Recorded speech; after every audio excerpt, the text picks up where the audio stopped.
ny mofinaina isan'andro atolotry ny mpitandrina rakotina valina maoly.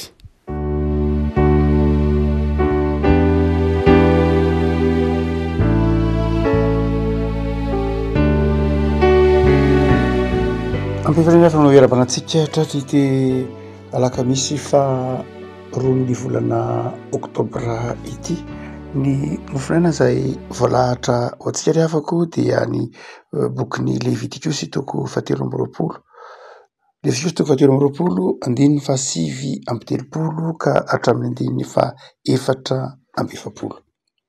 Levitikosy toko 7 andininy fa 9:30 ka hatramin'ny 4:7 amin'ny anaran'i Jesosy. Ary amin'ny andro fahadimy ambin'ny folo amin'ny volana fahafito raha manangona ny vokatry ny tananareo dia tandremo ny andro firavoravoana hafitoana ho an'i Jehovah. Ny andro voalohany dia andro fitsarana, ary ny andro fahavalo dia andro fitsarana koa. Ary amin'ny andro voalohany dia maka voankazo tsara tarehy, dia sapandrofisy rantsakazo mikirindro ary hazo malahelo amodon'ny renirano ho anareo, dia mifalia hafitoana eo anatrehan'i Jehovah Andriamanitra reo ianareo. Ary tandremo izany ho andro firavoravoana ho an'i Jehovah, hafitoana isan-taona, ho lalàna mandrakizay amin'ny taranaka-reo hatramin'ny faramadimy izany amin'ny volana fahafito no hitandremanareo azy. Ao amin'ny trano rantsakazo no hitoeranareo hafitoana. Ny tompon-tany rehetra amin'ny zanak'Israely dia samy mitoetra ao amin'ny trano rantsakazo avokoa, mba ho fantatry ny taranaka-reo fa nampilasy ny zanak'Israely tao amin'ny trano rantsakazo raha nitondra azy nivoaka avy tany amin'ny tany Egipta izaho Jehovah Andriamanitra reo. Ary Mosesy dia nilaza tamin'ny zanak'Israely ny fitopim-pavahana voatendrin'i Jehovah. Ray masonao, manamasinana amin'ny fahamarinana ny teninao no fahamarinana. Amen. Riavana raha maka ity boky Levitikosy ity dia miresaka momba ny ataontsika hoe fetin'ny trano rantsakazo na ny sokota ity, na sokotte moa amin'ny teny hebreo ity Levitikosy toko 13 andininy fa 9:30 ka hatramin'ny 4:7 ity ny trano rantsakazo. Izay fetinana faran'ny Soratra Masina, fetinana faran'ny Tompo ny zanak'Israely mba ho hajainy isan-taona ary isaky ny faran'ny volana septambra tahaka izao tsika amin'izao fiandohan'ny oktobra fa faran'ny volana amin'ny volana septambra faraparan'ny septambra no fotoana fankalazan'ny zanak'Israely ny fetin'ny trano rantsakazo. Inona ny antony? Revako indraindray ny olombelona dia tsy mahay maka lesona ao anatin'ny antsoina hoe tantara. Misy zavatra izay mitranga dia manadino mandrakariva ny olona, manadino ary tsy maka lesona ao anatin'ny zavatra mitranga. Ohatra hoe ny ady lehibe voalohany tranga, rehefa nitranga ny ady lehibe voalohany any amin'ny taona 5:10 sy 900, 9:10, namakivaky ny 7:10, 7:10, 900 naharitra ela ny ady lehibe voalohany. Dia io ady lehibe voalohany izay tsy noeritreretin'ny olombelona mihitsy tamin'izany fotoana izany haritra ela be, fa noeritreretiny vidividy kely kanjo naharitra taona maro ny ady lehibe voalohany. Dia nandrava zavatra betsaka ny ady lehibe voalohany, nanitsiny ny olona maro. Nefa ny mahagaga fa 20 taona monja aorian'ny ady lehibe voalohany, mahery kely dia niditra indray ny ady lehibe faharoa, izay toy ny ady lehibe voalohany. Ary tsy naka lesona ny olombelona. Tsy tamin'io ihany fa aty aorian'ny ady lehibe faharoa indray didintsika ireo ady maro samihafa nitranga tany Azia, tany Vietnam, tany Korea, be dia be ireo ady izay natrehan'ny olombelona indray tao aorian'ny ady lehibe faharoa. Aorian'izany ny guerre froide, ny ady mangatsiaka nandritry ny taona maro. Izany hoe tsy naka lesona mihitsy ny olombelona. Tsy naka lesona ny olombelona tao anatin'ny tantara. Mametra-panontaniana hoe fa maninona ny olombelona no mora manadino? Nahoana ny olombelona no mora manadino? Nahoana ny olombelona tsy mahay maka lesona amin'izay vanim-potoana ny ainany tamin'ny lasa? Misy antsoina hoe eto ho an'ireo ataontsika hoe sociologue dia misy ny antsoina hoe mémoire collective zany hoe lay fitadidiny lay fiarahamonina ny fitadidiny lay firenena ny fitadidinina ny fahatsiarovana lay firenena lay fiarahamonina hoe inona ny zavatra nitranga inona ny lasa amin'ity mofonena zay voalahatra ity rehafako malala de mametraka izay mémoire collective izay Andriamanitra tia metraka izay tsy hanadinono ny zanak'Israely ny tantara izay ary tsy hoe tantara fotsiny fa mémoire collective mihitsy no apetrak'Andriamanitra ao anatin'ny zanak'Israely mba tsy hanadinony ny lasa mora manadino tsika teo ny olona ny antony mora adiny olona de zao satria mitodika amin'ny ho avy izy mizakazaka be izy amin'ny ho avy mizakazaka be mivampitoana ary dia satria ny zanak'Israely rehefa miala avy any anefitra iaina amina tontolo hafa mihitsy iaina amina civilisation hafa mihitsy ary olona hafa mihitsy no taranaka hafa mihitsy no andimby eo de overy io mémoire collective io de nametraka ity mémoire collective ity Andriamanitra ho any zanak'Israely aza adinoina reo mihitsy ny trano ratsakazo fa tany anefitra ianareo tany anefitra ianareo nonina tamin'ny trano ratsakazo de izao aza adinono ny taranakareo ny lalana nitondrako azy aza adinono ny taranakareo avy aiza izy inona ny diaviny zay no mahatonga an'io nanazava Andriamanitra ny aza adinono io fa zava-dehibe namakivaky ny hevitra nandritry ny 7 taona hotsika manao hoe amin'ity boky Léviticus ity Andriamanitra de nitaona ny zanak'Israely tsy hanadino ny lasa tsy hanadino ny lalana nitondran'Andriamanitra azy am'izao andro antsika izao an de manoatra lavitra noho ny tamin'ny andron'ny zanak'Israely ny olombelona vao mainka mora manadino kokoa ny antony dia na eo aza lay mémoire collective lay fitadidiny lay fiarahamonina lay zavatra nanamarika lay fiarahamonina dia io mémoire collective koa aloha mivoatra ihany mazava ho azy fa izao ny zavatra mitranga de izao indraindray izy io zany mora adino ny olona ary am'izao androntsika izao de mora manadino be tsika mora manadino ny zavatra zay nitranga ny antony de izao aingana be ny fiovan'ny toe-javatra fisian'ny réseaux sociaux mora manadino be tsika satria mora mahita vokatra noho ny fiazakazaky ny fotoana firimirimy ny vaovao dia mora manadino ny lasa isika ary satria mora manadino ny lasa isika de tsy mahay makalesona mihitsy tsy mahay makalesona ao anatin'ny tantara tsy mahay makalesona ao anatin'ny lasa Andriamanitra nefa amin'ity boky ny Léviticus ity de mampianatra ny zanak'Israely hakalesona mandrakariva ao anatiny antsoina hoe tantara hakalesona ao anatiny antsoina hoe lasa mibanjana ho avy ny zanak'Israely tao amin'Andriamanitra iteny mandeha hoe ibanja maneo hoe ho tonga any amin'ny tany Kananina ho tonga firenena ianareo fa izao reto zavatra reto ny tsy ho adinoina reo mihitsy ny lalana nitondrako anareo tany anefitra nandritry ny 7 taona neafako amin'ny teny tsotra masiny ty ary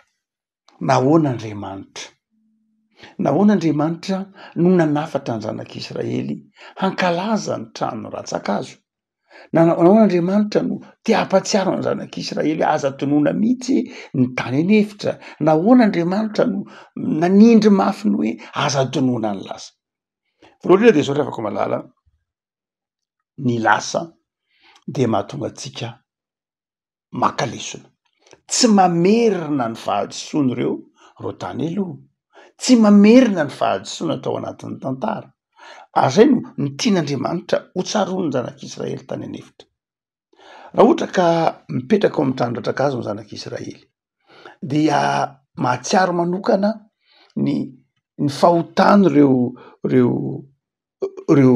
ray aman-dreny ny fahadisoany nataony reo ray aman-dreny ny tany aloha tany anefitra mbola nanompo sampy tany anefitra mbola nivadika tamin'Andriamanitra tany anefitra tsy nahay nankasitraka an'Andriamanitra tany anefitra mbola menimenina tamin'Andriamanitra tany anefitra tsy mba nahay ny faly tamin'ny fahafahana ny men'Andriamanitra.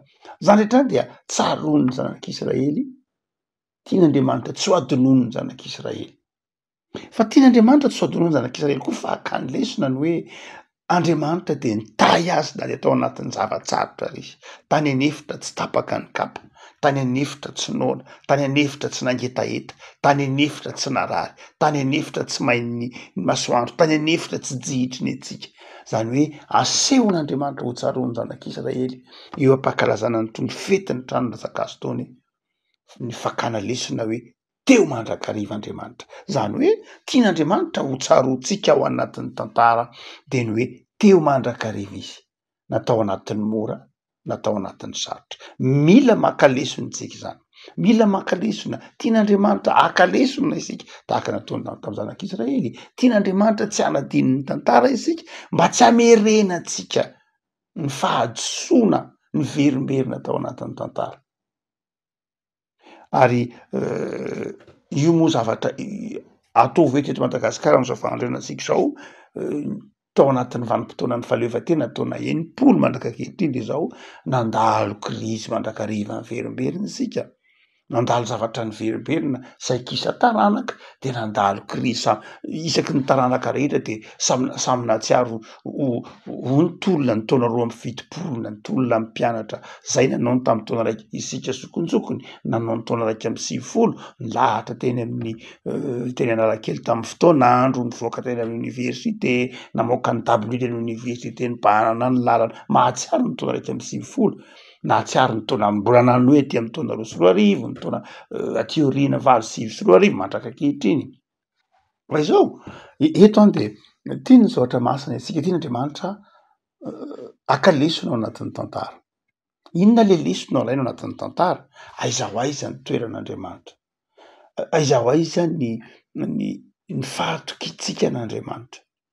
Ary dia eto any de mampianatra antsika Andriamanitra, mampianatra antsika zoatra masina manao hoe banjino ny lasa, itodio ny lasa, mba tsy iverenantsika amin'ny fahadisoana zay mety ho natao teo aloha na ahafahantsika maka lesona tao amin'ny teo aloha ka ahafahantsika kosa indray manomboka zavatra vaovao. Tsika manao hoe Andriamanitra dia nametraka ny nampatsiaro ny zanak'Israely ny tsy hanadinoany tantara no lany tranon'Razak'azo mba tsy hahatonga antsika ho départ à zéro ny teny frantsay, mba tsy hahatonga antsika ho miainga mandrakariva amin'ny tsy misy. Fefa nisy ny fahatsiarovana ny tantara izay asain'ny tompo tsaroantsika amin'ny tony levitsika izy tony de zao hoe efa nisy le teo aloha, manohy isika. Inona ny zavatra tsy netika tokony amboarina, inona ny zavatra tokony ho hatsaraina, inona ny zavatra tokony alana, inona ny zavatra tokony ho tohizana. Zany rehetra dia tian'Andriamanitra ho sainy ny zanak'Israely raha ny teny tamin'ny zanak'Israely manao hoe afitona no ankalazanareo ny fetin'ny tranon'Razak'azo. Zava-dehibe ao anatin'ity koa ankoatr'izay de zao rehefa mitodika amin'ny lasa isika dia tsy hoe mahatsiaro fotsiny, makalesona tamin'ny lasa, fa eto ny zanak'Israely any de hoy ny tompo taminy manao hoe ao anatin'ny fifaliana no ankalazanareo ny tranon'Razak'azo. Tamin'izany fotoana zany de mivoaka ny trano daholo ny olona rehetra dia mandeha monina amin'ny trano, manao manamboatra tranon'Razak'azo vonjimaika na tranolay, tranon'Razak'azo matetika fampiasa dia manao tranon'Razak'azo ny olona da eny an-tokotany na eny amin'ny zaridaina, tsy azo atao an-trano le izy fa eny an-tokotany mihitsy, eny an-tokotany na eny amin'ny zaridaina na eny amin'ny terasy, zany hoe atao mahazo ny lanitra, matazana ny lanitra zany fa tsy eo anaty tafo akory, dia mipetraka ao mandritro ny afitony izy. Ary inona ny tanjon'ilay izy? Hotsika manao hoe fahatsiarovana ny lasa fa fialana koa am'ilay confort, ndra ho anadino an'Andriamanitra ny zanak'Israely, ndra ho adino lay fahatsoram-piainana nitahin'Andriamanitra azy, ka variana amin'ny frehareany izy na variana amin'ny rendrarendra maro isan-karazany dia adinon'lay sao adinon'lay fahantrana nefy azy, sao adinon'lay tsy fisina naveren'Andriamanitra ny lalovany nefa tsy fisina na ahafahany nitraka, tsy fisina na hatsapahany hoe teo mandrakariva Andriamanitra. De tian'Andriamanitra zany rehefa mibanjina ny tantara ny olona de zao tsy tokony ho fahoritsaina no ibanjenany azy. Rehefa mibanjina ny lasa de zao tsy tokony ao anatin'ny nenina fa ao anatin'ny fifaliana.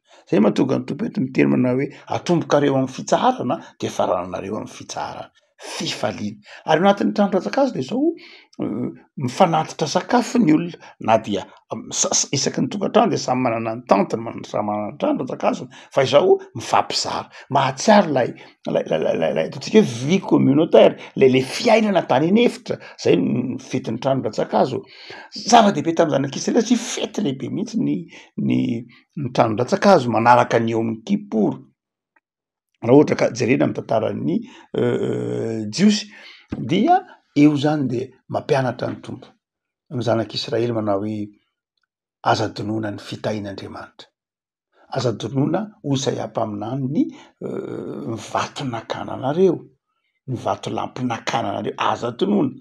Revako malala amin'ny teny tsotra masiny tiara de tian'ny tompo isika hamakivaky ny tantara, tian'ny tompo tsy hanadiny ny fitiavany. Raha mijery ny fiainanao isan'andro ianao dia aza donoina ny lasa.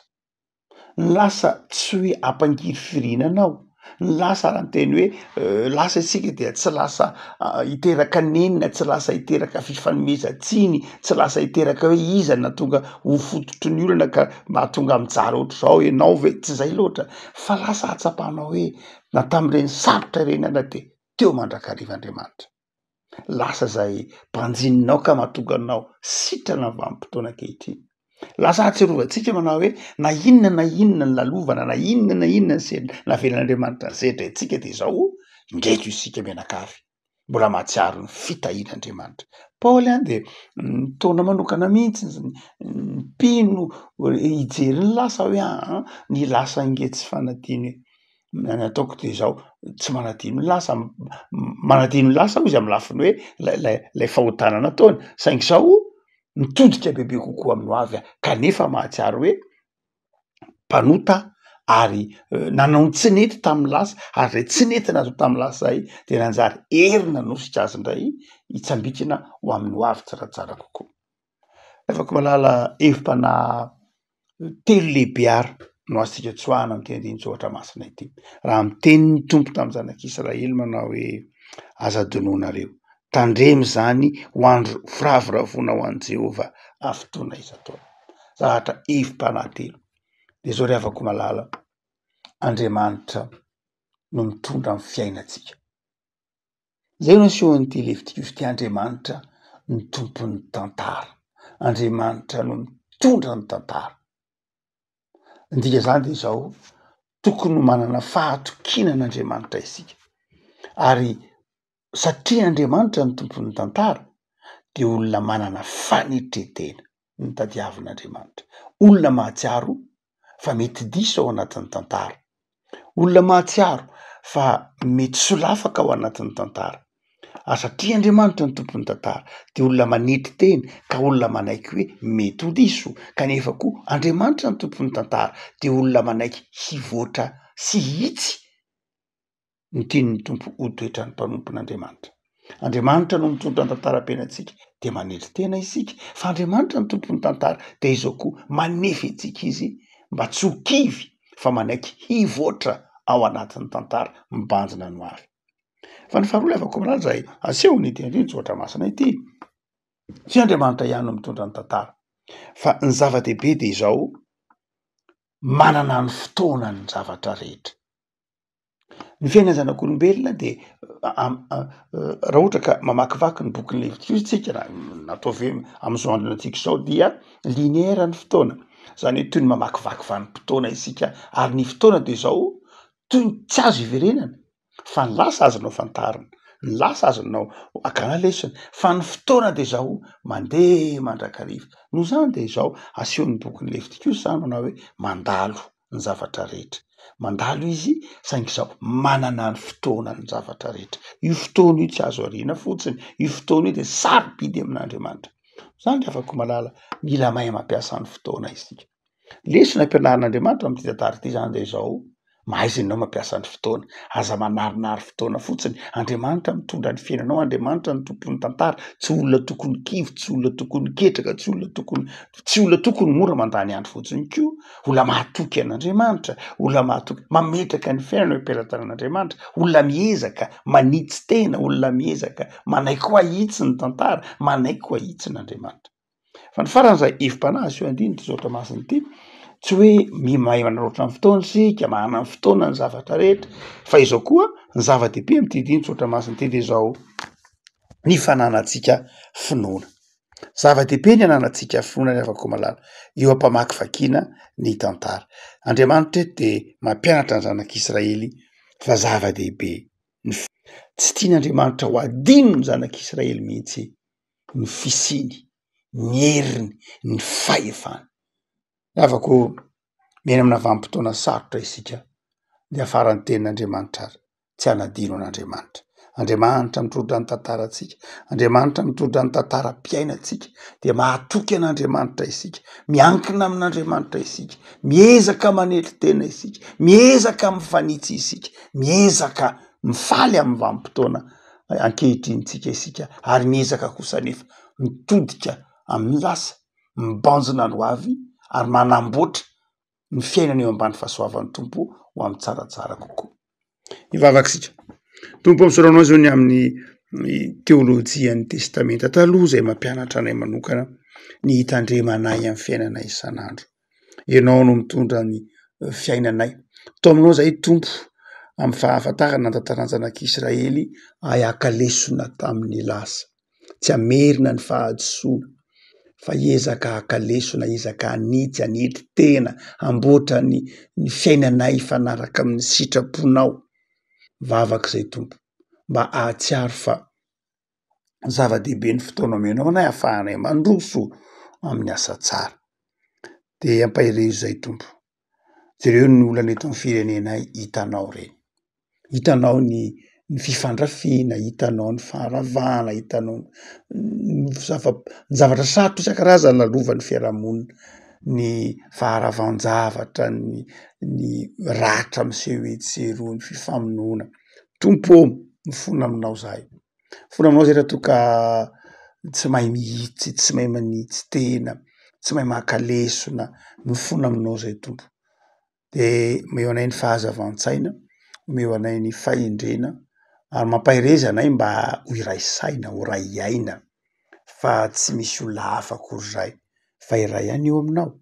De tao am'izay tompo mba iray saina, tao mianetry tena, tao mba hifampitsinjo, tao mba tsy hifandratra sy tsy hifamoa. De mivavak'izay Jesoa manjaka ny tokantranonay tsiray avy, ary ampitoy raha ty amponay ny fiadanana sy ny fifaliana maharitra sady madio. Amin'ny ananao Jesoa.